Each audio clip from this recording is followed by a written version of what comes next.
بسم الله الرحمن الرحيم. إذا السماء انشقت وأذنت لربها وحقت وإذا الأرض مدت وألقت ما فيها وتخلت وأذنت لربها وحقت يا أيها الإنسان إنك كادح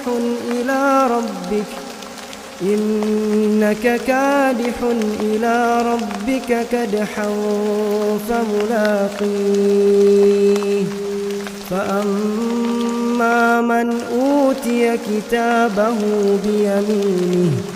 فسوف يحاسب حسابا يسيرا وينقلب إلى أهله مسرورا وأما من أوتي كتابه وراء ظهره فسوف يدعو ثبورا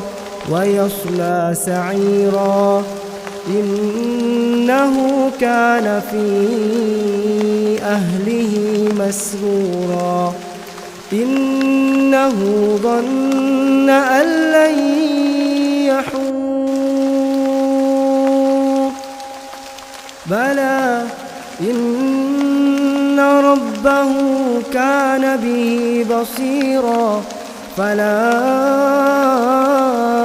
أقسم بالشفق والليل وما وسق والقمر إذا اتسق لتركبن طبقا عن طبق فما لهم لا يؤمنون وإذا قرئ عليهم القرآن لا يسجدون